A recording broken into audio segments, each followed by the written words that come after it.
Hello, everyone, and welcome back to the Aegis Guardians League Week 5. And tonight we have DZG Elysium going up against Hidden Talent. I am Trajan, your play-by-play caster this evening. Joining me is going to be Jace doing color with us. Jace, how are you doing tonight? Quite well. It's been a long work week, but I am excited to see my team play and, gonna be hoping for a great series. Quick reminder for everybody here, we actually had to bring in an E-sub coming in for Elysium here, so we'll be losing a ban there, but like I was saying, Trey, really hoping to see some exciting League of Legends, really want to see this, I'd love to see a full series if possible. Yeah, I'm really excited to see what both teams can kind of bring out here for us. DZG Elysium, obviously, like we talked about, has an E-sub available going in the jungle position for them right now. Hidden Talent has also been doing relatively well for themselves this split, if I recall so far. They're about middle of the road. I have to do a quick double check. I unfortunately am a little still finishing getting myself prepared for tonight. No worries, man. I actually have everything pulled up right now. So, Yeah. from the stat sheet or stat website, I can tell that they have only dropped one game, and that was their first game versus Oasis Nails and Day Spa. All their other games have looked pretty solid, and not too much variability in their champion pools. So, hopefully, Symphonic and friends have done some research, really identified this, and we'll be able to target some of these picks coming in as we see Anakiss in the mid lane getting heavily focused. And I mean, after his Yasuo performance 2 weeks ago, I cannot blame them for wanting to pinch his champ as he draws 3 bans in this phase, Trey. Yeah, triple ban coming out onto Anakiss is going to be mostly expected at this point. He's been really the kind of glue that's been able to keep Elysium functioning for the most part. A guaranteed carry if he gets ahead and is able to just proactively look for those plays late game and in these fights being really an active member. And we do see Elysium did end up losing 1 ban for the E-sub, so the Gwen and Trundle are going to get taken away. Both really good flex picks for the side of Hidden Talent here. The Trundle obviously can be played in the jungle, but we've also seen Prophet Lu as the support picking it up and playing it a little bit. As well as the Gwen, Cross Counters has played it in the jungle multiple times, and then Thunder McBusters has also played it in the mid lane a few times to really good success as well. So with the Varus getting locked in, we're seeing the Viego and Thresh get picked up here. Viego obviously being not quite as strong of a flex book, but still a very strong and dangerous champion to play. Really interested to see what Elysium answer is going to be to kind of this really strong pick potential they have with the Thresh Viego synergy already.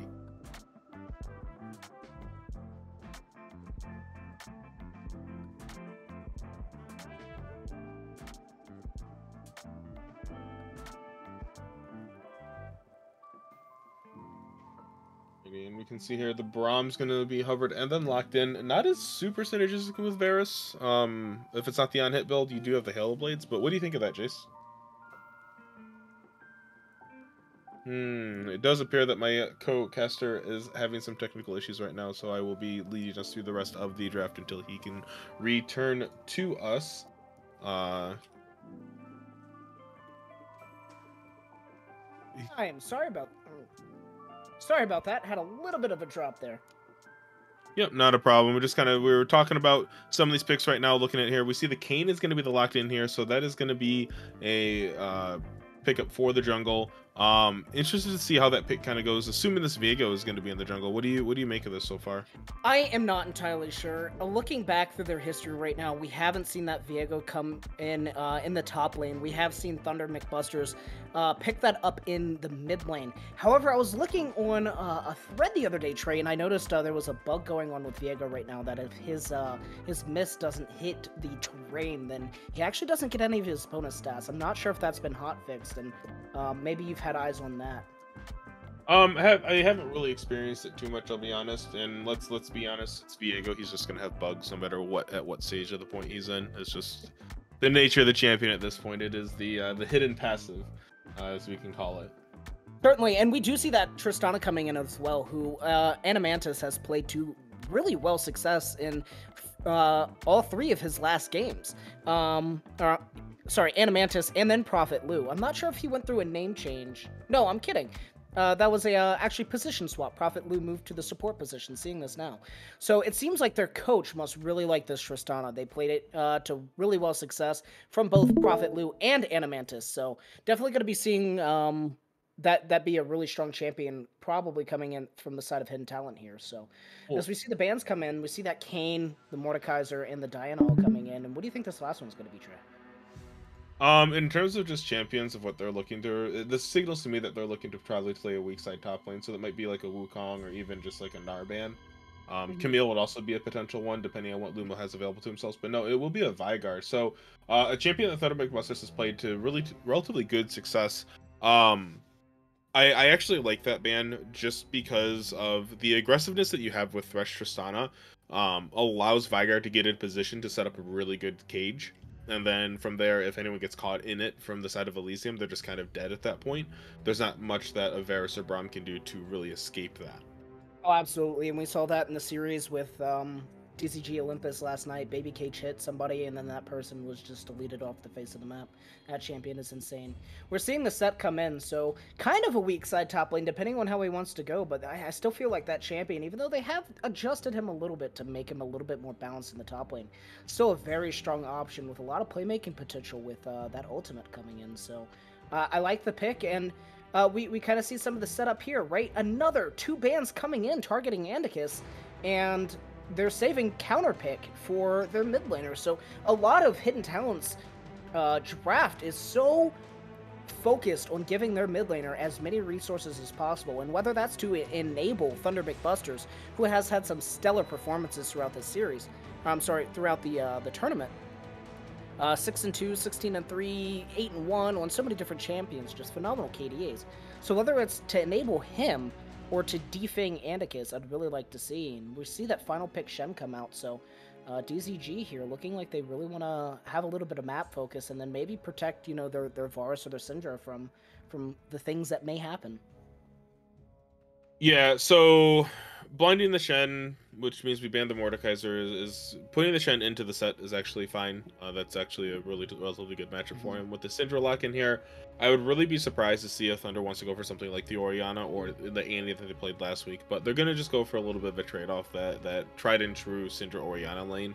That being said, Orianna will be offering a lot more in terms of team fight potential with obviously her Shockwave, but the pick potential from Syndra is going to be incredibly dangerous. So both of them kind of have the ability to look for these things, and what I'm going to be expecting out of Hidden Talent, honestly, is they're going to be looking to try to get into mid lane as much early as they can with this Thresh. Having 2 to 3 people in that lane, pressuring mid lane as much as possible, denying priority, and really kind of trying to choke Andicus out of the game is what I would expect their game plan to be.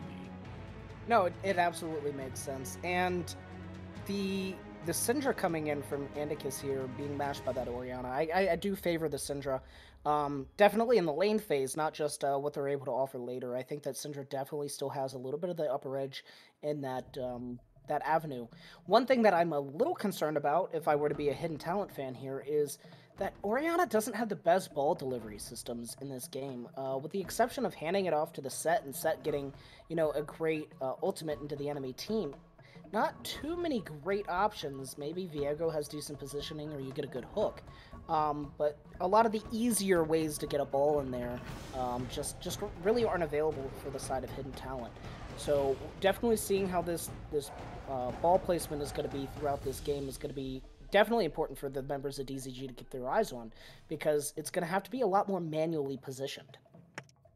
Yeah, so manual positioning is going to be something that we obviously need to be looking out for, but the big thing with the Orianna that I think that should be wary of is it really disincentivizes Elysium for looking for any really super aggressive plays unless they get a guaranteed pick that they can Shen taunt into a Syndra stun into a knockup with Braum or vice versa.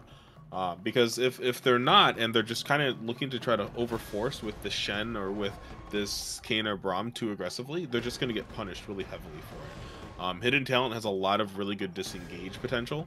Both teams actually do, but neither aggress super well into the other because of the tools they have available. So it's kind of going to be, when we're looking at these skirmishes, looking at these team fights, I fully expect them to be kind of just staring at each other for a little bit, and whatever team blinks first is probably going to be the one that loses the fight.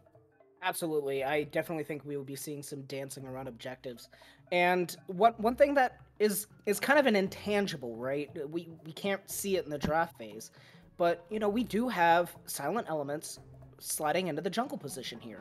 And while he has played with a lot of these members in the past, it hasn't been, you know, for a couple of weeks now. For anybody that's unaware, Silent Elements used to be the previous top laner for DZG Elysium, and then decided to go a different route for a little bit, and we built the current roster that we have. With Night Train having to step out, Silent Elements graciously stepped in. Thank him a lot for that. But kind of got a little derailed off my point here. We have a different communications flow on the team, right? We know Night Train used to talk a lot, and we know that anytime you add a new voice into a team, the communications dynamics change. And that's really important, Trey, when you have a Shen. Yeah, it's one of those things where, for the role of Shen, at least, a lot of it will fall onto Complex by himself, right? Being able to communicate that he has their own ultimate available and be able to talk about that. But it's also going to be one of those things that, as a team, knowing what your limits are and what your plays are looking to be, right? Because if Shen sees someone is low and just kind of presses the Stand United button, it makes it really difficult, especially if that's not what was going to be expected out of the play, right? Oh, So I mean, as I'll be honest, as we get into this, when we kind of look at the scaling factor and we kind of take into factor what we see going on here, I'm definitely favoring Hidden Talent's composition a bit more. But that's dependent on, for me, if Kane gets a lead. If Silent Elements is able to get any form of an early aggression on this Kane, the game is a lot easier for him. Oh, absolutely. And I think just looking at this team composition that we see from the side of Elysium compared to the side of Hidden Talent, definitely trying to avoid those big team fights, especially later on in the game, because Shockwave is so huge. Set gets so big. Tristana does so much damage. And you have so many pick tools of DZG. I really want them to play the map intelligently and be able to really affect things with some of their pick potential, maybe some of their macro movements with the Shen. But I think that's all I have for this one, Trey. Yeah, like I said, we've kind of gone through the drafts. We've looked at them here. It's going to be an interesting one. I'm really curious to see how both these teams can kind of pull it out for themselves here. But with that being said, we do have a couple of minutes left on the spectator delay. We are going to cut to a short break, but don't go anywhere, as we will be back with game 1 of DZG Elysium against Hidden Talent.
Hello, everyone, and welcome back to the Aegis Guardians League Week 5. And we have our first game of the evening underway here with DZG Elysium taking on Hidden Talent in a best of 3. As always, I am Trajan, joined here by Jace. And as our summoners speak to the Rift, Jace, how are we doing still? Still doing great. Just really excited to see how these team comps are really going to pan out here.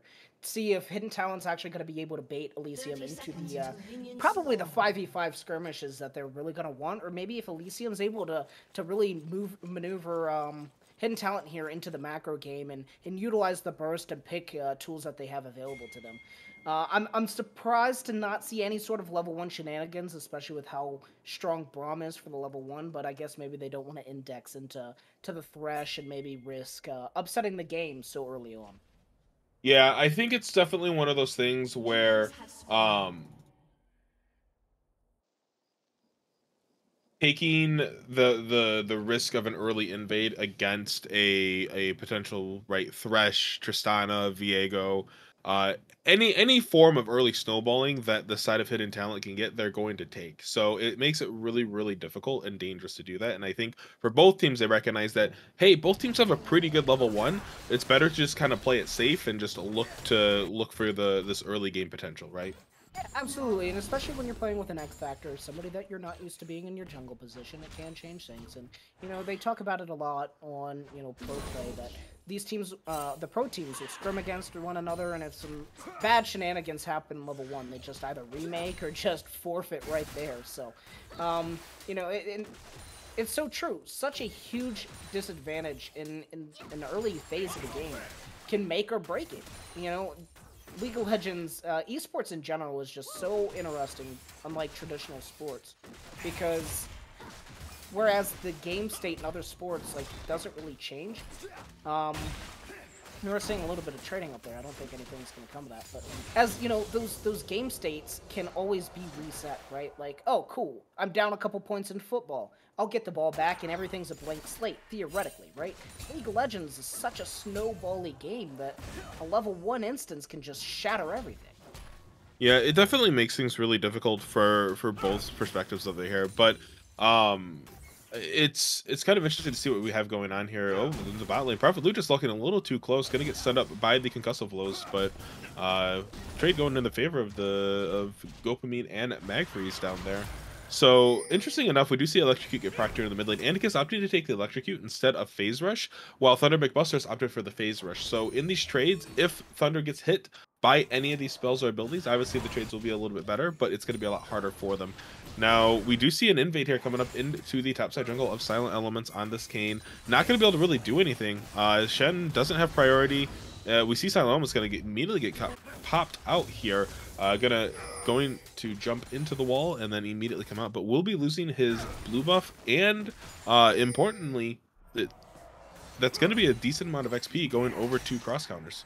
Ooh, hook gonna land on the Magfree. He's gonna get flayed back, take a little bit of damage there. Flay damage actually doing about 100 damage on that auto attack, but yeah, Jace, it's really interesting, and we do see Silent Elements trying to go for the Scuttle Crab, but is looking like it might be contested here by Prophet Lou. So Hidden Talent doing a really good job with this early macro, just kind of exerting pressure and abusing where they want to be all over the place.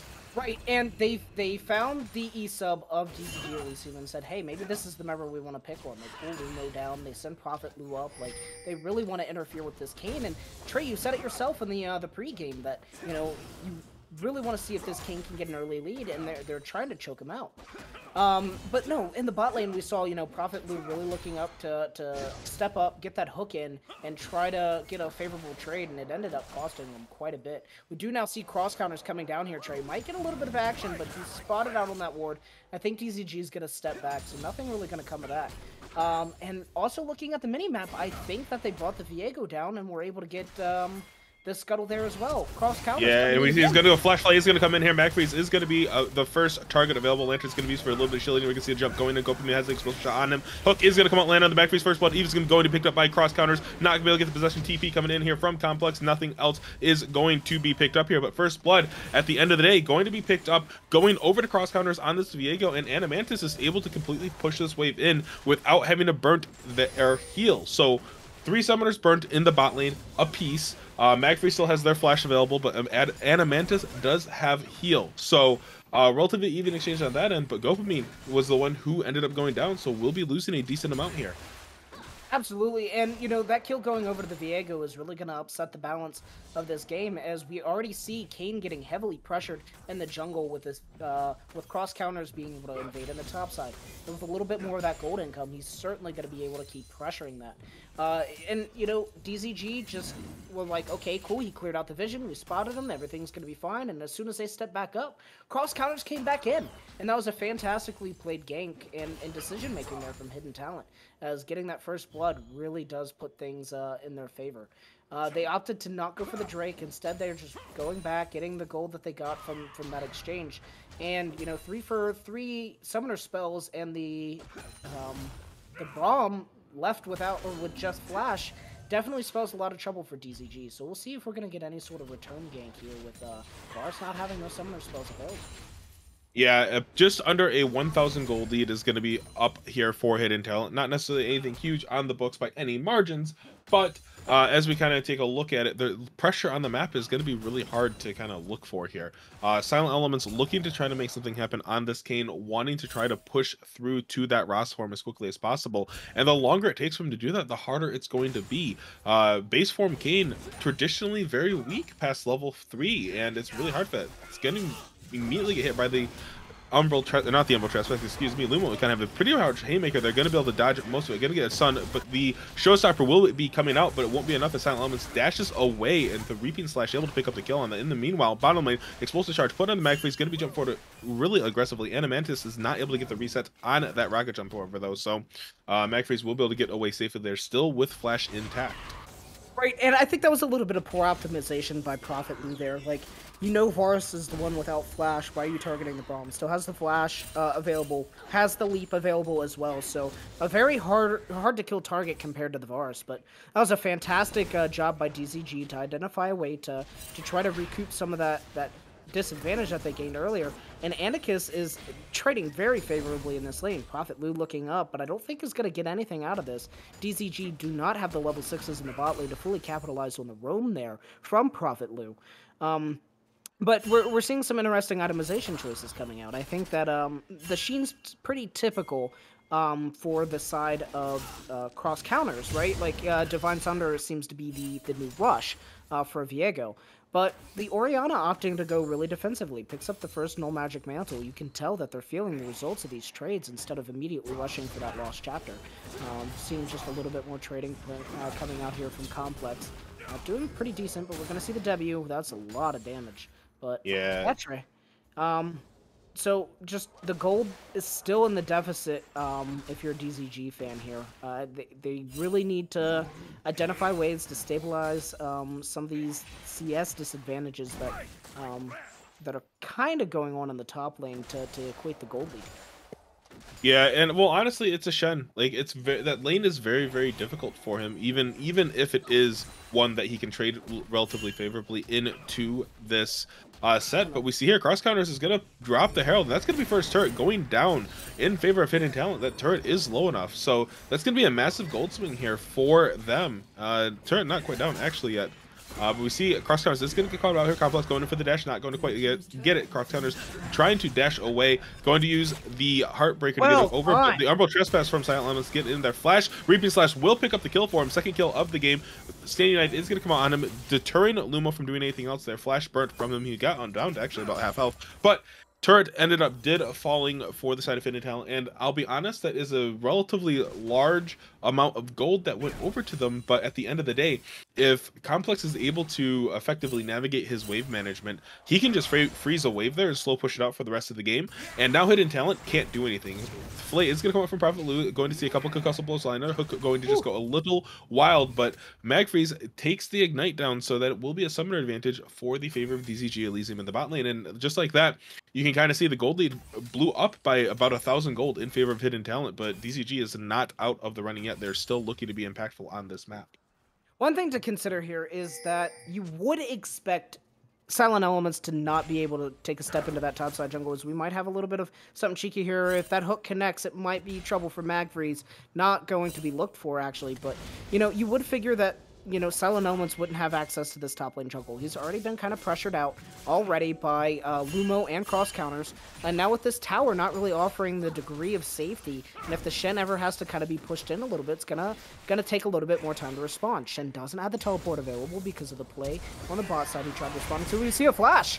Yep, it's going to be a Death Side. This is going to come out here. Flash is going to come out. Gopamine, you're going to see the ultimate just go a little wide there. Explosive shot going to be on Magfreeze, going to be forced to heal out. That's going to be a steal coming out from the Dragon, though. Silent Elements able to get it. Shockwave going to pull him back in. Does not have the Umbral Trespass quite up available yet, so Crossguards will be able to get the return kill onto him. But the first Dragon of the game will be going over to DZG Elysium. However, that gold lead has been expanded to about 2,000 gold. Prophet Lou just going to narrowly miss the Death Sentence there. It's going to see the concussive blows come out. Going to see the knockup going onto Crossguards, stunning onto Magfreeze. That's going to be a really botched dive for them. One kill picked up by Gopamine. Meanwhile, up in the top lane, Lumo getting a solo kill. Turret shot is going to be enough to pick up Animantis there. Gopamine on a double kill. Lu does not have a ton of mana, does not have any summoners available, will be able to walk away there. So action across the Rift Chase. 2,000 gold lead in favor of Hidden Talent, but 2 kills importantly going over to Gopamine there.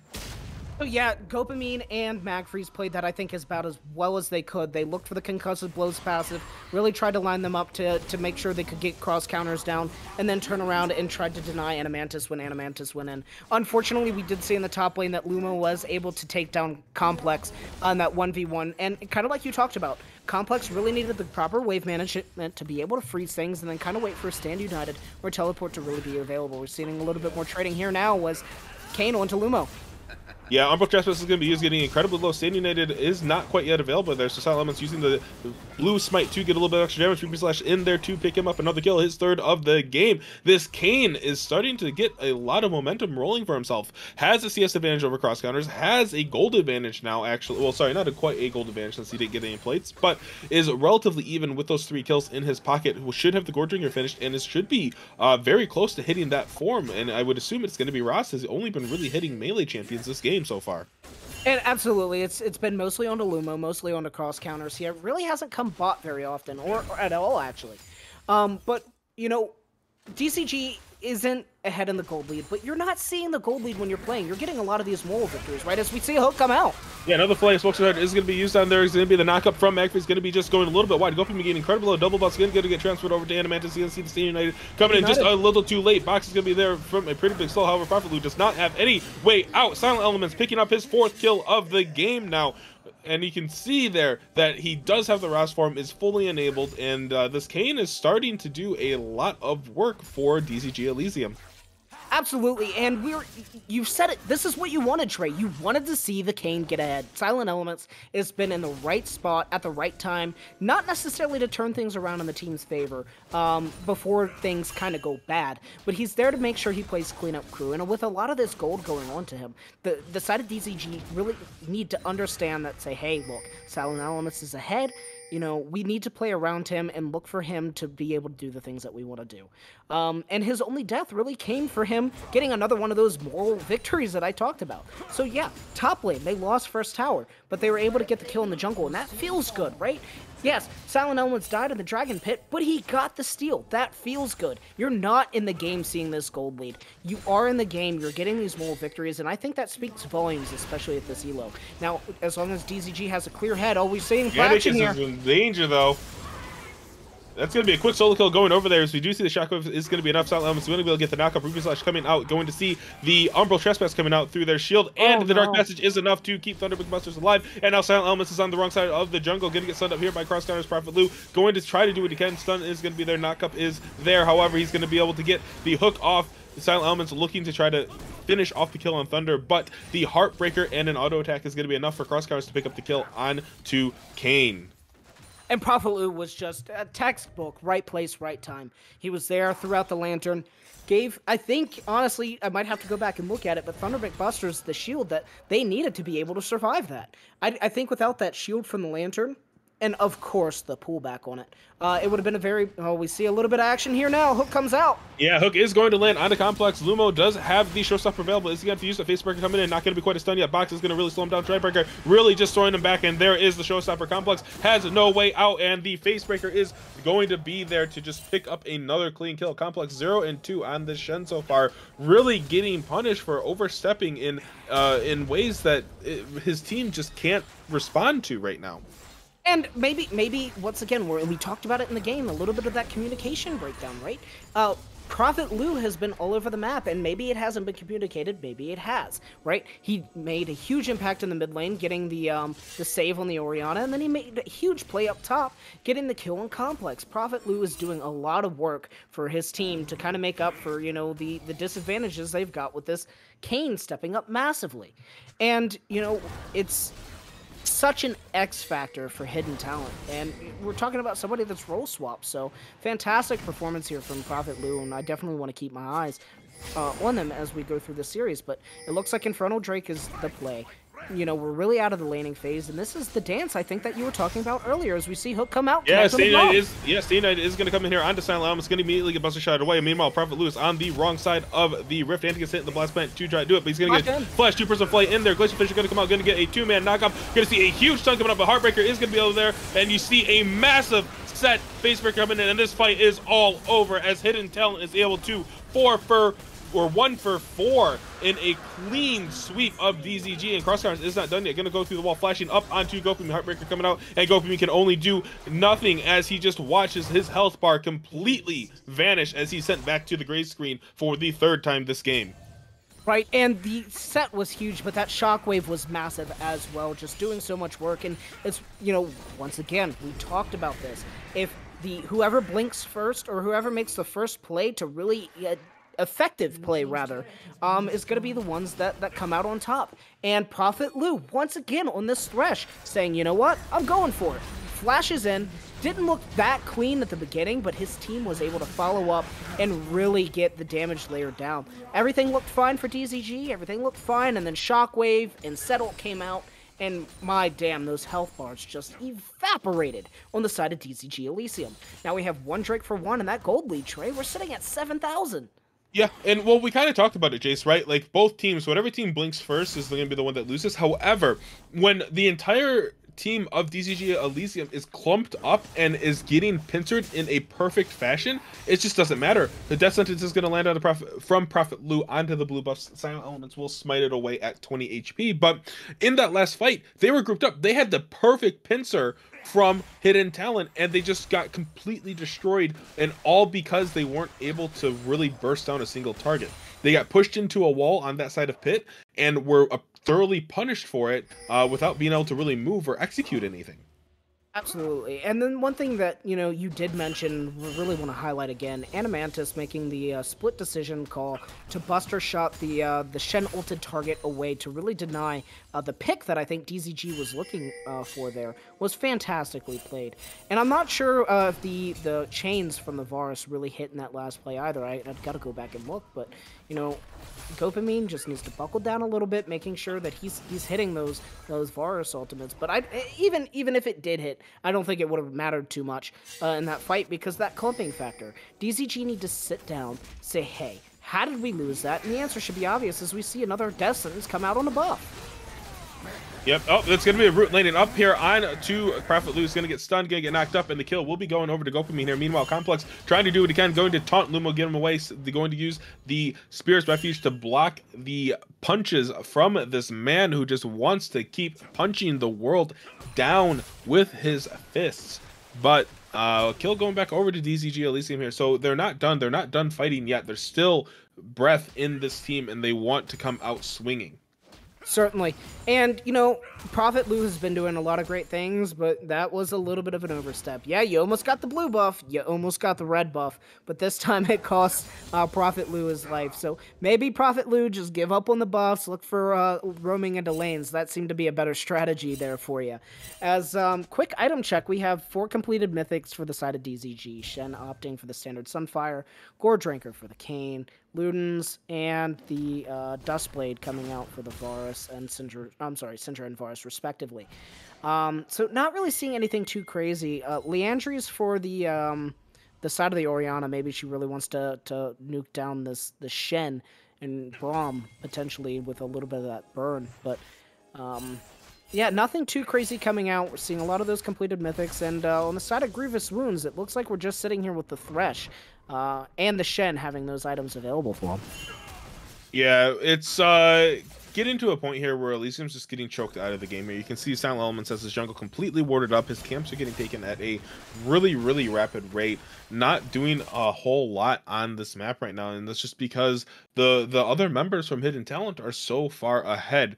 Has a serrated Dirk, so I'm really interested to see what this item is that he's looking to pick up for himself. It might actually end up being Serpent Fang, which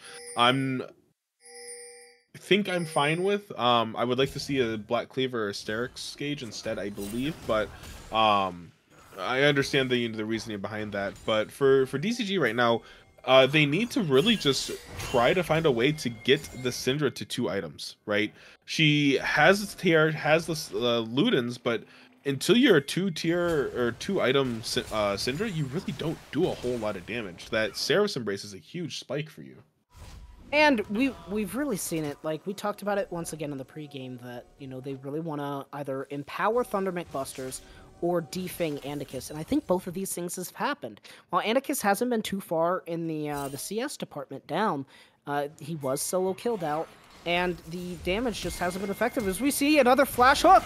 Yeah, flash hook from Blue not coming up. That's gonna be a 2-man fight. Go for him. Gonna get the same United coming up on him. It's gonna be a 1, 2, 3-person knockup. Heartbreaker going to be trying to get on to Kane, but it will be enough as it will be Adamant. Speaking of first kill there, Showbreaker going, or Showstopper knocking 3 people back. Lumo getting incredibly low, but will be healing up, and that's gonna be Adamant going forward aggressively with the rocket jump. That's gonna be another kill picked up for them. The resets have come in, and that is a clean ace with the exchange for Prophet lose life again in favor of Hidden Talent. And Jace, this is going to be the base getting cracked open by them. Animantis doing incredible work in there, and really just great coordination from their entire team throughout these fights. Prophet Lou has been the man with the plan all over the map, and I can't say enough for this individual, right? Every time that they flashed in and just really got in the fight, started off for Hidden Talent. So kind of keeping an eye on this member. If you're a DZG Elysium player, you need to see where they're coming from and identify it, right? The flash hook, even though it missed, like it was the catalyst, right? Previously at the Drake Pit, we saw the flash flay really coming out and enabling the team. And then Hidden Talent just lines things up so well. Shockwave being absolutely huge. We see the stun come out, won't be followed up with the ultimate, which is not available for the Syndra here. But, you know, the flash flay came out, and the Shockwave following up with the unstoppable from the set coming in has just done so much work. Things look fine for DZG until those ultimates come out and the whole entire landscape of these team fights change. Yeah, 100% here. And as we can kind of get ourselves into this, well, I can't even say late game because it's still a mid-game transition for us. The gold lead and item leads for Hidden Talent are so apparent at this point now, right? If you look across the board, every single member, with the exception of Prophet Lou, has their second item completed and is working on their third item. Most members of DZG haven't finished their second item yet. Gopamine has been able to finish the second item, but even at that point, he's still technically down a BF sword in comparison to Animantis on the Tristana. So, and because we don't have the Manamune fully upgraded yet, you're missing a huge amount of damage in your profile right now. So, it's going to be on the back foot here now. And for Elysium right now, I'll be honest, like, if I were them, it's for me, it's you got to find a way to just kind of let this game find its natural conclusion, but really just look to reset your mentals here. Silent Element's going to be sitting on a ward here. Does and they get the knockup onto Prophet Lou? Prophet Lou undeterred though, really looking for aggressive plays right now, and they have all the right to. They own this jungle currently. And I think, honestly, they own this game. Right now, DZG Elysium is looking down the barrel of a loaded gun, especially how the gold is situated, and almost literally as this Tristana is 6-1 with a big ass cannon, right? So loaded gun indeed as the side of Hidden Talent move on to this Nash, and I don't think DZG can even think about contesting, let alone actually doing it. So they would be spotted out. DZG know where they are on the map, but there's nothing out there for them to get. They're trying to put Syndra in the side lane to get a little bit of gold. Shen's sitting down there as well, and Gopamine is sitting in the mid lane trying to pick up some of these super minions that are crashing in. Oh, Prophet Lou gonna be able to get the hook. That's going to be a standing knight immediately coming in. 2 people going to get knocked back here by the force of will. Cross counters getting incredibly low. Shockwave going to pull 2 people back in. However, Death Sentence is going to land back onto Anticus here, and that's going to be Animatrix going, dominating, pick up the first kill. Silent Elements blowing up his health bar. Possession's coming through cross counters. Does have the Shen getting the land onto Magfreeze. Does have the Veil. Heartbreaker resets. Is he going to get it? No, he will not get taken down by the turret. The last shot. Lumo looking onto Magfreeze. Death Sentence going just a little bit wide onto Gopamine. Lumo now in the crosshairs, but that will be 1 member going down, and with a Super Wave and Baron enhanced minions pushing in, that is going to be looking like a conclusion to our first game of the series here. Magfreeze and Gopamine doing what they can, gonna get pulled in. Showstopper pulling her back. That's gonna be a relatively small haymaker compared to what we normally see. Lumo still regenerating so much health in these fights. Gopamine trying to do what he can as a desperate defense. Timers are coming up. Lumo hitting the Nexus. Gopamine flashing forward aggressively. He's going to see golden Thunder McBusters there. Gonna be another giant showstopper coming out, but that will be the game in its conclusion, as Animantis was uncontested the entire time, going over to Hidden Talent in game 1 of our series. Right, and from the side of DZG, just the things that you wanted to see go right for them went wrong. They grouped up and clustered in the wrong moments, and the Shockwave and Showstopper from the set were just absolutely huge and perfectly placed for the side of Hidden Talent. And look at the damage charts. Set was massive, getting so much damage with his haymakers, with his ultimates, and Oriana not far behind with some incredibly massive shockwaves. Gopamine was able to get a lot of poke out on this Varus, but it just wasn't enough. They had the things that they wanted to see, really, with the Kayn getting ahead. It's just when it came down to the jockeying for these neutral objectives, or maybe even just jockeying for wave position and wave management in the mid game, it just did not go their way, and the cards turned up Hidden Talent. Really, I have to say, Trey, Prophet Lou did so much for their team and helping them really get into the winning position. Definitely, for me, the standout player in this game. Yeah, Prophet Lou was looking so aggressive with these roams, being proactive, trying to get into the mid lane, getting into the jungle, looking for the steep vision, just doing everything he could to be as much of a nuisance as possible, and it paid off. Yes, we got picked off a couple of times, but really just doing an insane and incredible amount of work, making sure that his team was always set up and in a great position. They're setting up these incredible team fights, getting these really good 2 to 3 person plays and trapping them inside of the box. That is what you want to see out of a support and out of a Thresh, more or less. So really excited to see kind of what we get here going into game 2 of our series here. But that being said, we are going to cut to a short break as we get set up for it, but don't go anywhere. We will be back shortly with the Aegis Guardians League Week 5 of DZG Elysium versus Hidden Talent.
Hello everyone and welcome back to game 2 of our series where we have DZG Gaming Elysium taking on Hidden Talent in the Aegis Guardians League.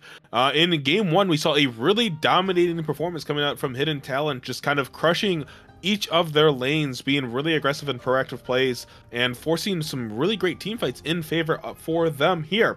As we kind of get into game 2 of our series here, Jace, what do you want to see different from them?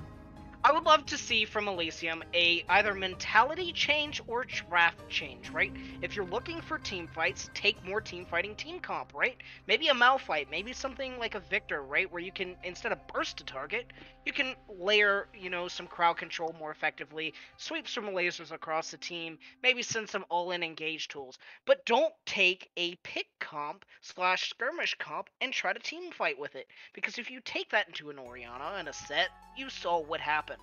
I'm not surprised here to see two mid lane bans. I think we're probably going to see the same story again. Andica's getting heavily focused in this pick ban phase. But yeah, Trey, some sort of identity change, whether it's the team comp or the way that they play, a non-team comp, really. Make sure that your playstyle matches the identity. Yeah, 100% here, and we can see the bans really haven't taken as much of a change here. Honestly, I'd really like to see Gopamine on something more like a Jinx, more like a Kaisa, something that is better at being teamfight oriented in these games. Even in Ashe, honestly, just I don't think the Varus is going to be good enough against what Hidden Talent is able to do and what they want to draft for themselves. Well, lately we've seen Gopamine playing a lot of those poke-style champions and kind of letting the consistent DPS really come from the members on the rest of the team, whether it be from the Xin Zhao that Night Train is used to playing, or maybe from a little bit of the Assassin Control Mage that Anarchist has played. So definitely gonna see some of these red side picks, and hopefully we'll start seeing what I talked about, a little bit of an identity change. And honestly, anything would be appreciated, even if they run the same team comp back, which I don't think is a great idea, to be honest, just based on how we saw Hidden Talent play. I'd want to see them take a different route, and we're already seeing a change here with the Ziggs. Granted, it's not that kind of team fight 80 carry that you were talking about, Trey. It is different, but it's still in line with that poke style that we've seen come out of Gopamine here. Yeah, and I'll be honest, I'm not a fan of the Ziggs pick. Like, he's very vulnerable to any form of harass or engage, and it almost feels like they're forced to take the Thresh here. Otherwise, Hidden Talent just kind of gets to take a Thresh Tristana again and just be incredibly aggressive the way that they have been throughout this series so far and their previous series. And with the threat of a Viego, it makes it even more dangerous. Xin Zhao will be the lock-in instead, so they're going to save the support pick. So I'm not... Oh, go ahead, sorry. No, go ahead. I'm not certain about how the Xin Zhao and the Viego matchup goes, but one thing that I'm concerned about is Riot's latest nerf / buff, more so a nerf, on the Ziggs. That 20% level 1 E nerf on the slow, rather, is absolutely critical in Ziggs' ability to really make things happen, to enable his support, or maybe to get away from some enemy aggression here. I don't think 60 mana is enough to make up for that huge nerf onto that E here, Trey. But can you tell me a little bit of how you feel about this jungle change that we have, and the answer that Dreadzone has taken into this Viego? I mean, Xin Zhao's doing is a lot better than Kane at creating space, doesn't necessarily need a lead to get himself rolling, and is a lot more self-sufficient in terms of being a jungler and duelist, a bit easier in terms of that. So I like it as a better response into the Viego, but still have to be really careful, just because there is a lot of CC coming out from Hidden Talent already. The Felios lock-in is going to be one that's really interesting here, as we haven't seen Animantis play it at all in this league so far, but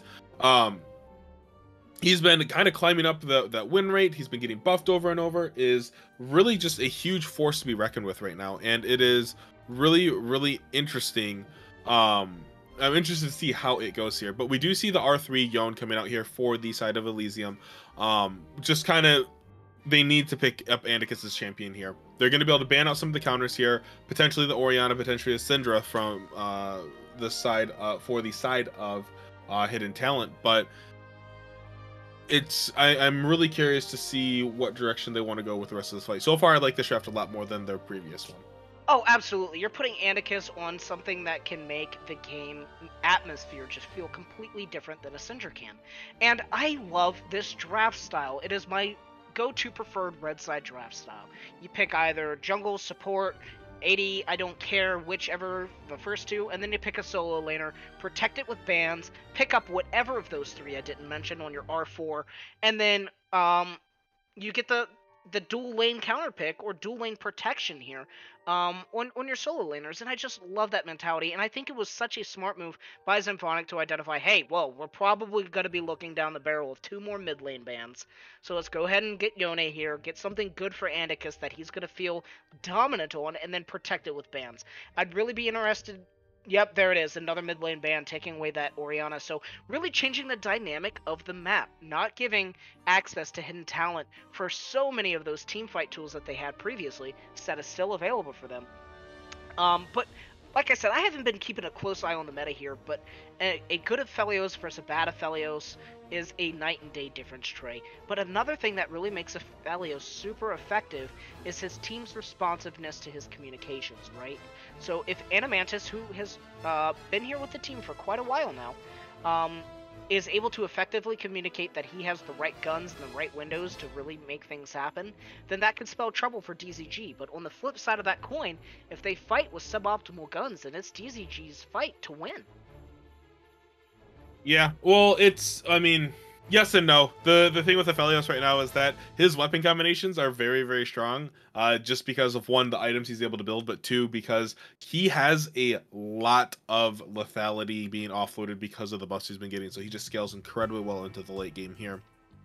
So we see Leona going to be the pickup here for Elysium themselves as a support. They're looking for a relatively aggressive lane.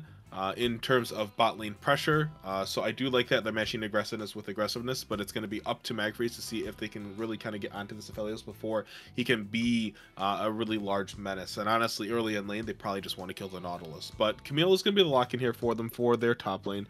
This is a champion that we've seen them play before. However, I am a little hesitant just to see something like this going off, as Camille can be a very hit or miss champion. But the Kennen is going to be the hover, and that will be the lock-in here for Thunder McBusters in the mid lane as a potential counter into this Yone. Or, you know, honestly, it could be Camille in the mid lane. That wouldn't surprise me either. She would have a really, really easy time against Yone. Being able to kind of sweep him under, get the slow, then get an easy hook shot for a pretty hefty amount of trade damage. So we'll see what Elysium wants to kind of respond with here. Right, and I definitely foresee the Camille going into the top lane and the Kennen going mid, just because we have seen Lumo play it before. I haven't seen the OP.GGs of Thunder McBusters and Lumo here, but that's just my thoughts. And Urgot, I feel, is a pretty good answer into that champion. Camille really need the outplay potential really has to be in the control of Lumo here. Sorry. Just because that champion is not very easy to play to its maximum effectiveness.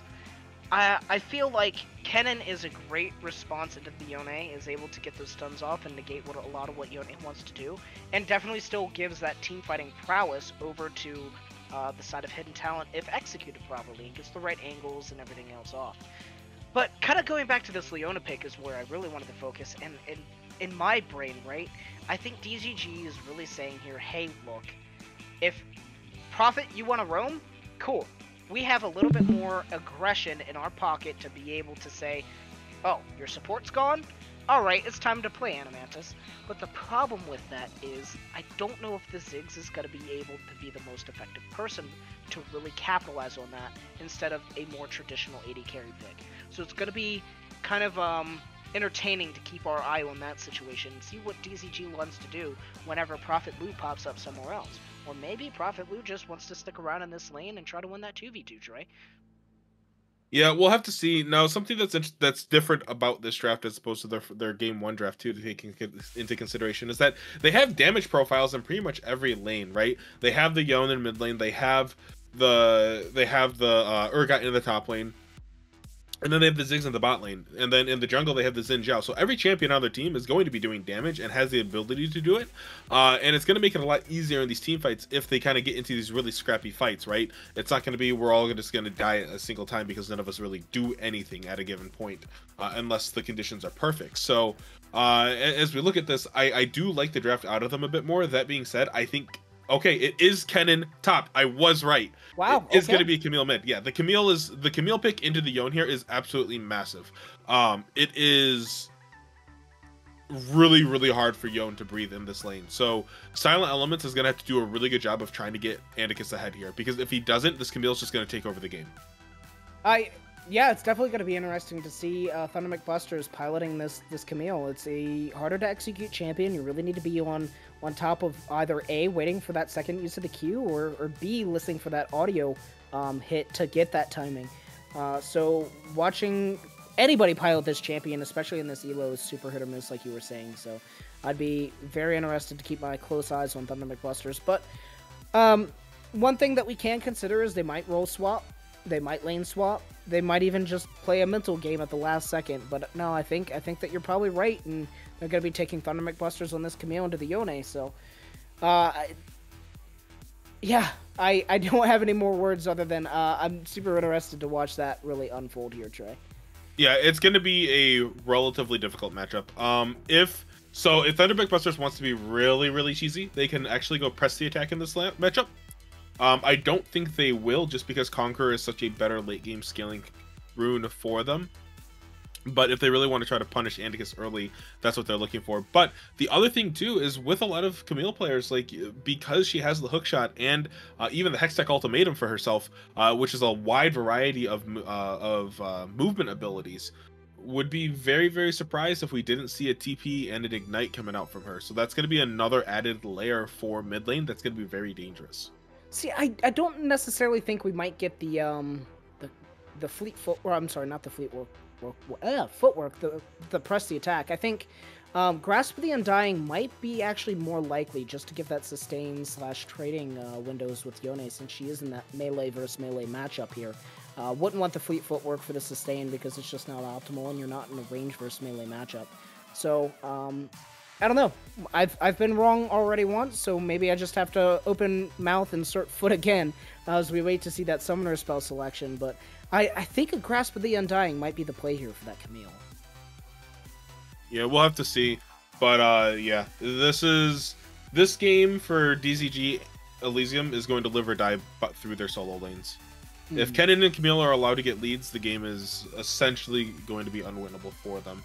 However, if Urgot and Yone get a lead, it's going to be a complete different story, because those two champions can really run away with the game if they get going. Yone, once he hits that one item spike, or even just those Berserker Greaves, has a really, really has a much easier time into laning against most opponents. Now, you're not normally playing against the Camille mid, but we'll have to see how this shapes up for us. But with that being said, we are going to be running down the last of our clock and getting into spectator delay. We will be going to a short break for a moment as we get set up for everything, but do not go anywhere, friends, as we will be back shortly with DZG Elysium versus Hidden Talent in their Game 2 of a Best of 3 series.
Hello, everyone, and welcome back to Game 2 of our series here, where we have Hidden Talent taking on Dread Zone Gaming Elysium, with Hidden Talent up a game in our series currently here, and as both teams kind of make their way onto the Rift here, DZG Elysium are looking to strike back and try to even out the series to start a potential reverse sweep for themselves. Right, Trey, and as we're seeing the teams come out into the Rift, it looks like we're probably just going to have another 5-point defense from both sides. Nothing too crazy going on in the level 1. But one thing that I do want to point out is that Camille opted for her traditional flashless summoner spell choices, which, you know, is either the sign of a very confident and comfortable Camille, or maybe just somebody that looked up on you know, MOBA Fire or, you know, Blitz and said, yep, this is what Camille's do, I got this. So we'll definitely see how Thunder McBusters pilots this champion, as you are 100% right on the cannon going into that top side there. Yeah, it's gonna be an interesting early game. I believe, as we kind of see as both teams are making their way onto the Rift. Complex kind of forced to take the Doran Shield into this early ranged matchup, as he will be harassed quite a bit. Lumo did a really good job in game 1, kind of shutting him down as the set into Shen. And game 2, I expect that Lumo will be looking to try to continue that level of pressure onto him. And we saw cross counters go in and get that ward onto the Raptor pit. So I think that we might have them try to pressure Silent Elements once again inside of his jungle. As we're seeing a little bit of trade patterns come out, I don't think that was a grass proc there, but this might be a very spicy mid lane here, Trey. Yeah, not a whole lot of action going to be going until level 2 here. Thunder McBuster's taking quite a few poor trades there, but we do see the stun coming in from Magfreeze. Hook is going to land on her. Both Aftershocks have proc from them, but at the end of the day, Magfreeze will be taking the worst end of that deal. Absolutely, and I think we're just going to have a little bit of the standard trading back and forth. I'm not expecting too much going on, but Nautilus Hook can make the difference, or, you know, the level 2 from Leona, but I don't think the level 2 is that great when you have facing the matchup with the Ziggs. So we will see kind of just DZG's bot lane being forced under tower, chilling here a little bit, and, you know, Kennen definitely having that rage advantage will look a little comfortable on this top side of the map, too. Well, and like if we kind of look at it, you can kind of see all lanes for DZG Elysium are getting pressured on this early game potential right here now. We do see Silent Elements making his way up towards this Camille in the mid lane, seeing if him and Andy's can make anything happen. And cross counters is not on the right side. Hookshot does not hit anything here, Trey. That is just a little bit of a misclick there from Thunder McBusters. Unfortunately, knockup from Atticus was not going to be quite enough there. Prophet Lulu walking a little bit forward, going to get the minion for himself. But at the Thunder McBusters is able to just kind of get away from that gank. Nothing coming out of it, unfortunately. But the Hook is going to come out here, land onto Macri. Is going to get rooted up, but she will not be looking to go for this re-engage potentially yet. As you do see the continued pressure coming out from Hidden Talent's bot lane. All right, we see Viego now walking up to that scuttle. Another Hook comes out. Yep, Hook is going to land. It's going to come out of Macri. He's going to get hit by the long-range shot from Anamantius, and that is going to be the last tick of Ignite from Prophet Lou, picking up first blood for the side of Hidden Talent. This definitely looks like a typical theme, talking about what's going on here on the top side. That but Hookshot is going to land. I think it's taking a big chunk of damage. Our Thunder McBuster trying to do what he can. Ignite is going to walk out. That's going to be 3 people in the mid lane there. Anticus is nowhere to go, and Lumo will be able to pick up that kill for himself. Both summoners burnt from Anticus. Thunder McBuster surviving just by the skin of his teeth, and you can see that trade was going in Anticus's favor, but unfortunately, with some third-party interruptions, that's going to be another kill picked up for them, and Hidden Talents have established almost a 1,500 gold lead already at 4 minutes. Well, as a mid laner, you are definitely screaming if you're Anticus here, because not just 3 people, Trey, 2 seconds later, and Prophet Lou would have been there. So, you know, so much pressure going into Anticus in both of these games, whether it be through draft resources or roams coming in from Prophet Lou, but now you have the jungler coming in, top laner saying, hey, what's going on? But like I was talking about earlier, you know, Lumo gets the shove into the top lane. He had it last game on the set, and then from there, he just looks to match up with cross counters, and we might see a gank here. I don't think it's going to get anything, as Kennen just pops the dash, gets away, and everything's happy for him. But, you know, Lumo just really pairing up in this early game with cross counters and making things happen. In this case, it was the scuttle control. And we see yet again Cross Counter sitting here with a double scuttle. And Trey, you're a jungler. You hate when that happens. Yeah, I mean, it's just pressure across the map, and in retrospect of everything, when you kind of look at it in defensive silent elements, like your lanes don't have priority. You can't step up. There's just nothing you can do about this. Probably gonna walk up, gonna get the root onto Magpie's, looking for the hook to potentially see if there is a trade, but it won't be anything. So this early game is kind of just falling apart here for them. We do, however, see silent elements trying to get onto cross counter, so they're gonna get really low. Dash, flash in, not gonna be able to steal the dragon this time, as the cross counter says, I got the best of you that time. Thunderbolt Buster's picking up a quick early kill for themselves, and now has a red buff available for him, so that is going to be making Anarchist's lane that much harder. Certainly, and I think that was just a perfectly timed hook shot landing onto Silent Elements, preventing him from utilizing the dash off his W that he was able to connect on cross counters. We see that trading coming out here again, Trey.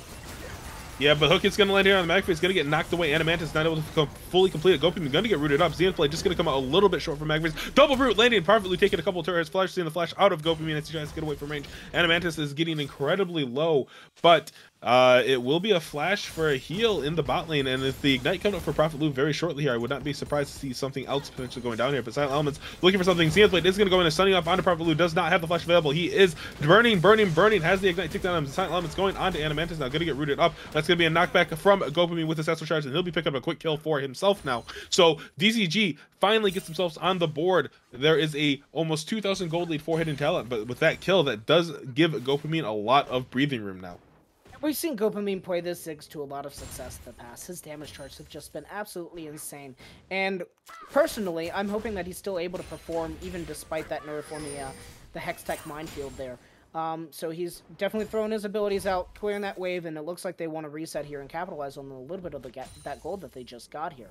So we're seeing things happen across the map, and right now, you know, both lanes, top and mid, have just got so disadvantaged from the things that have been happening elsewhere. So Camille coming in, picking up the kill on Silent Elements, and then Cannon coming into the mid lane and picking up the kill on Atticus here has just really put these lanes in a bad situation, as we see Viego looping.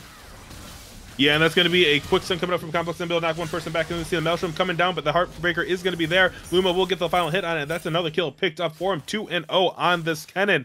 And cross counters is all over this map, man. This Viego is just absolutely annihilating anything DCG can kind of put in front of him. Right, and he's everywhere he's been going so far, just things have been turning up Hidden Talent's way. He was able to secure the Drake, and then just barely able to survive everything thanks to his team. And this, oh, we see more breaking out here. Yeah, that's gonna be Thunderbolt just kicking out onto Silent Elements. The Ignite is gonna be taking him down, going to try to do what he can, but with the lock up from the Hextech Ultimatum, the smite is not enough on the Scuttle. Now we see Private Blue gonna be looking for the hook, not gonna be able to quite get it. Doesn't have level 6, but it will be a root up onto Magfree. Thunderbolt Busters does have the hook shot available. Gonna stun up onto Magfree. She does have the flash available. Will make it over the wall. No follow coming from the side of Hidden Talent, but a flash and Ignite burnt from the respective teams. And with nothing really on the map right now, though, it's DZG Elysium that's kind of getting just routed out of their own jungle this early in the game, Jace. Right, they need to find a way to establish some sort of control and say, hey, this is mine.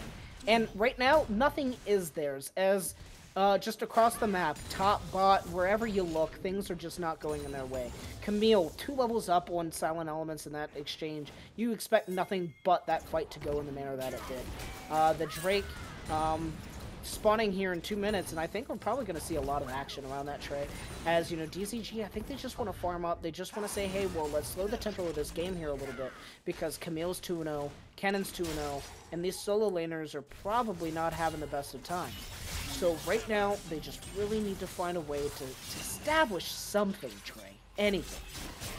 Yeah, see, Anticus going aggressively onto Thunderbolt Buster. Does not have the Hextech All Man. Hookshot going to be used, and that will be Anticus using his shadow to get back to his position. Trades being about even there. Thunderbolt Buster just has the Tiamat. Did not go for the Sheen early on, which I do not agree with. I think the Sheen is such a good early item here that you just need to have it. Magfreeze and a Prophet Lu are kind of staring at each other. They are looking. Cross counters knows there's no vision there, so a potential dive could be coming in here, but Silent Element's going to get spotted out, trying to start this Swift Shuttle. Thunderbolt Buster's immediately walking up here. Does not have the Hextech Ultimatum, but Silent Element's going to get hooked by the hook shot.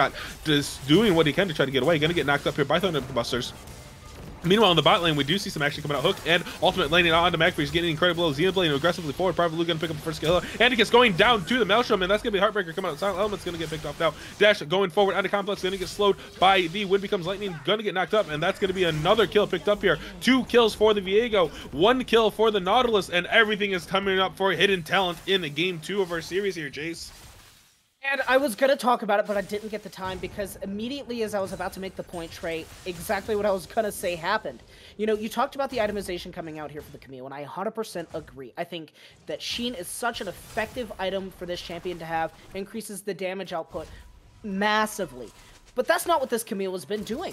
Hasn't been looking for the 1v1s versus Andicus. Hasn't really been looking to 1v1 anybody or really lay down the damage. What this whole team's identity here seems to be is we roll around the map as a team.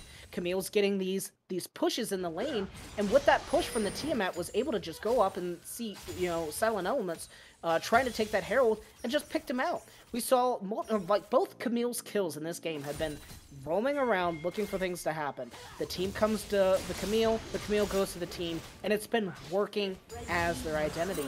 And honestly, Trey, with a almost 6K gold lead here in 11 minutes, Dreadzone, I don't know if they're going to be able to crack the formula to be able to expose what, you know, Hidden Talent's doing here.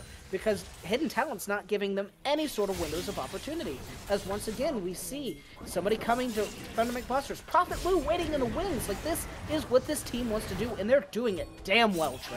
Yeah, no depth charge available for him, no wave available. As the Herald crashes the hook shot, this is going to go into Andicus, trying to do what he can. Hextech calls him, going to lock him up. Prophet Lou is there to root him. Elements is there to try to knock them away, but that's going to be a killing spree going up. 1 kill down. Crosscutter's taking a couple of turret hits there. That's going to be a depth charge coming out, and that's going to be a Heartbreaker. Nope. However, Camille's going to pick up the 2nd kill there of that, and McFree's trying to pick up anything that they can. However, over the wall, Thunder McBusters comes flying. Zenith Flare is going to land.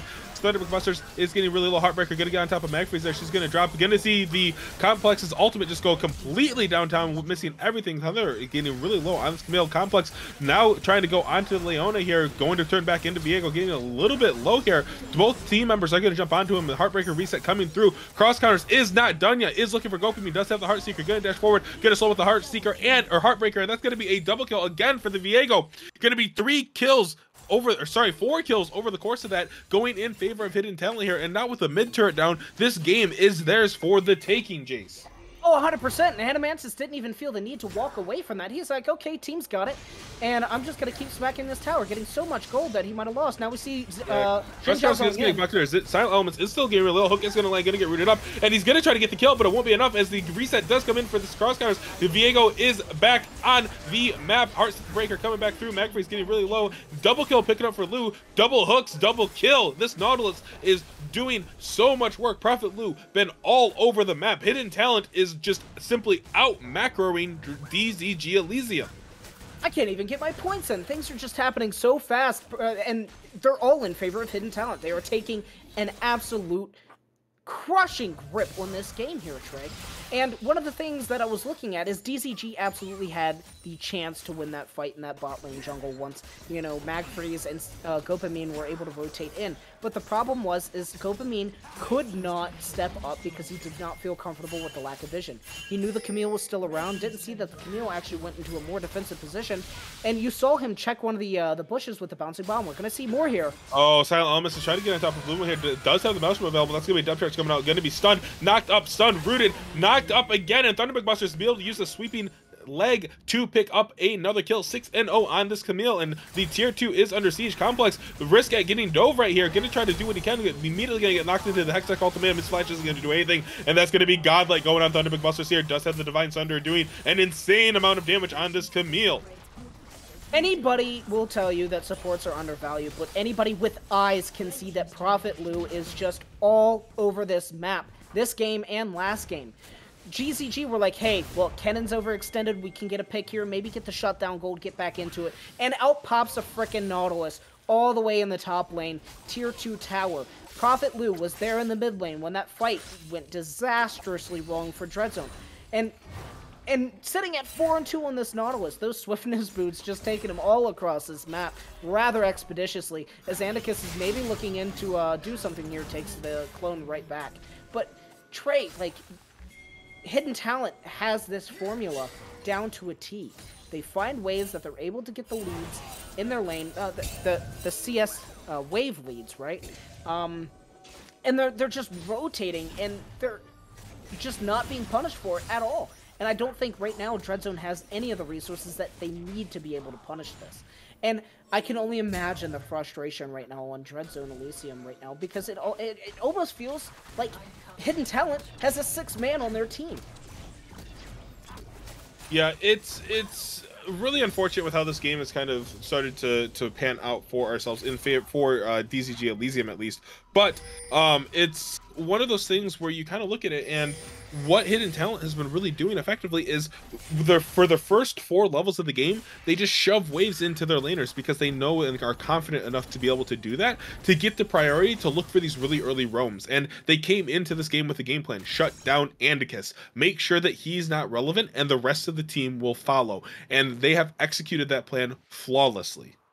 And they're doing it in a way that they're not really even challenging Andicus directly. Nobody is saying, I'm going to take this man on 1v1. They're bringing in other members. 4 members in the first case of Andicus's death, which, by the way, Andicus was going to win that fight 100% until, 3 other members pop out from the side of Hidden Talent. They are the team that has the plan, and Trey, it's 16 minutes of the game. We're looking at a 15k gold lead on the side of Hidden Talent. And the way they're playing, the way that they're not really leaving any chinks in their armor, it's their game to lose. 100%. Yeah, it's going to be up to them to make a mistake and for DZG Elysium to kind of capitalize on it. But if you take a look at it, most of the every single member for Hidden Talent has finished their first item and are at least halfway to their second item.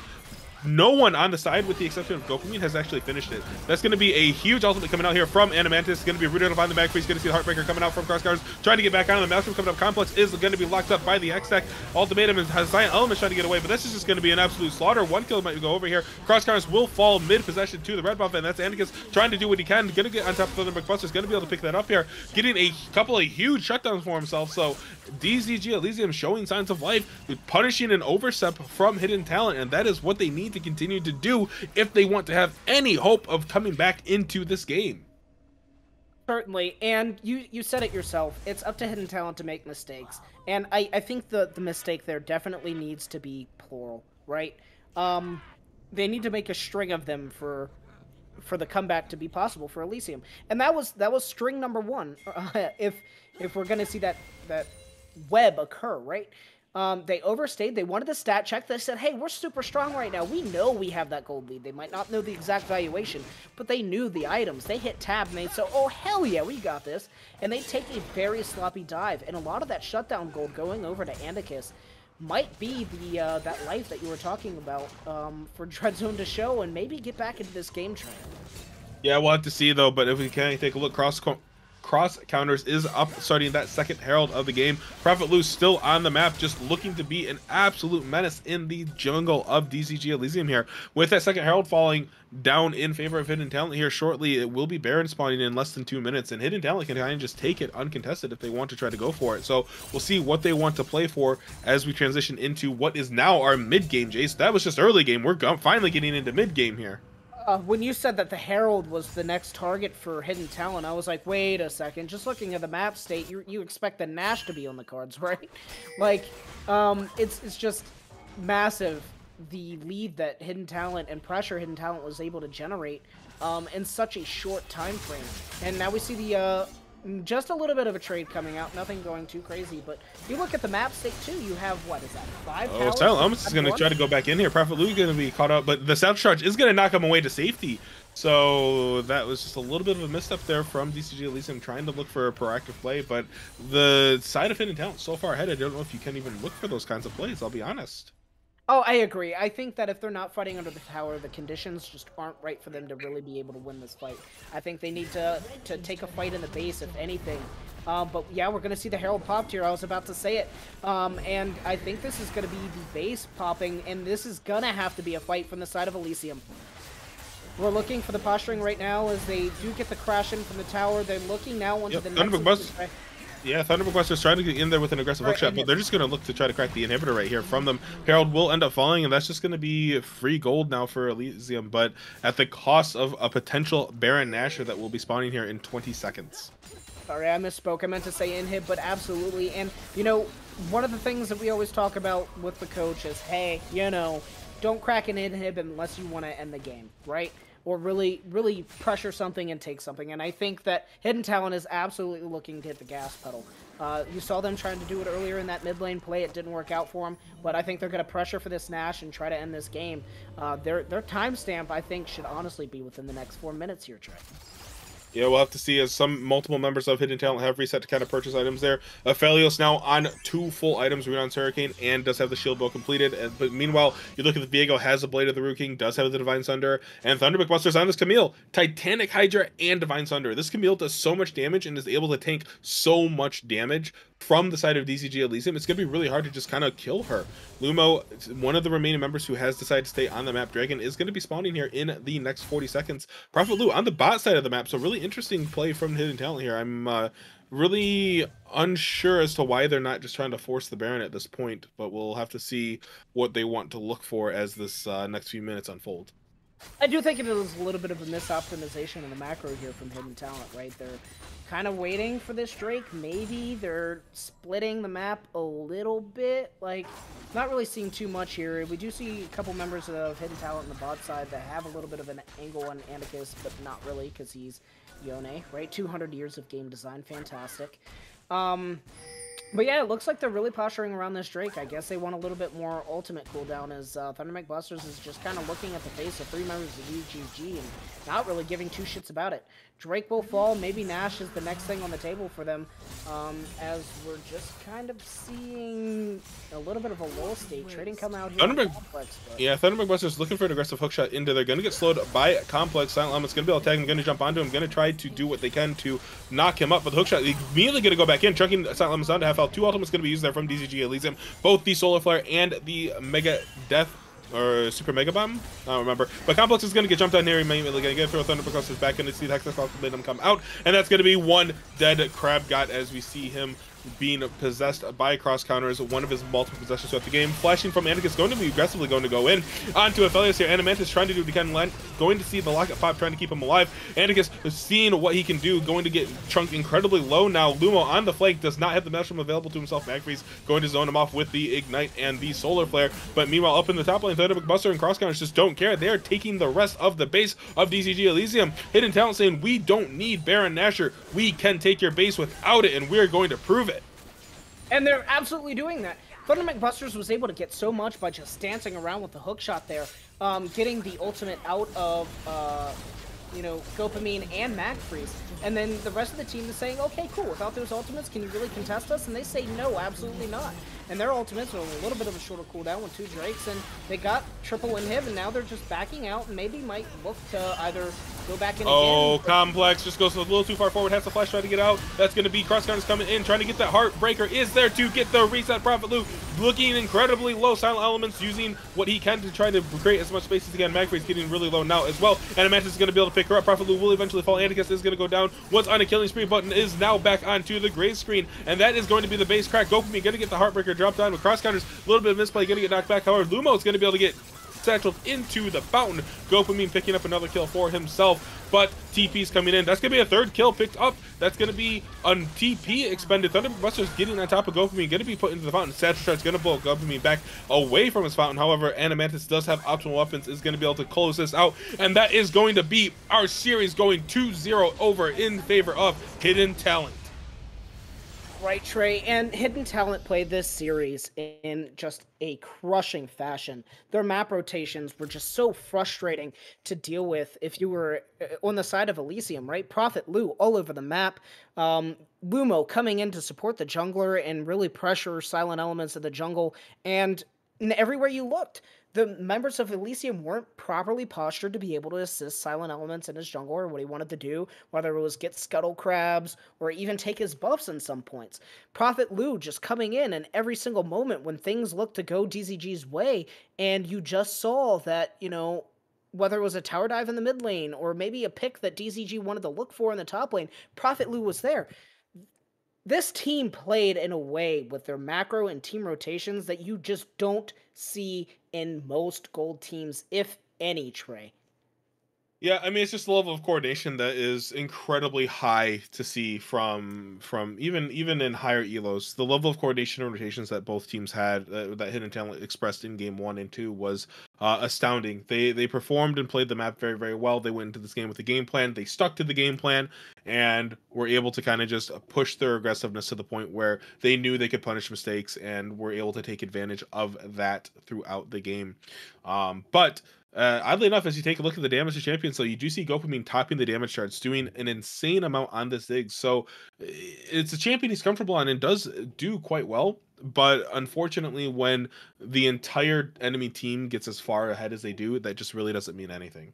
Absolutely, and with a Camille being so strong, she's able to just jump in there, get on top of Gopamine, and really just pressure him. And even just the threat of the Camille waiting in the wings was enough to dissuade Gopamine from really taking full advantage of some of the avenues that he had, and lack of vision too. And we saw that in the bot lane team fight immediately following that tower dive. So just well played by Hidden Talent. So just crushing with their map rotations as a 5-man unit. But no, it really up to DZG really to find avenues to deal with that sort of rotations, and they just couldn't. And it translated really well from Hidden Talents game 1 to game 2. Yep, 100% Jace. But as all good things do end, this series has come to a close. And on behalf of myself, our producers, and our staff, we thank you very much for coming out tonight. We will be returning back here next Thursday with DZG Olympus, as they are making their way in the Protectors League for their play-ins of their series. I believe we'll have a couple of more casts available on that if you take a look at our graphic on screen. But my name is Trajan. I was joined tonight by Jace. Thank you all for coming out. You all have a wonderful evening. All right, catch y'all.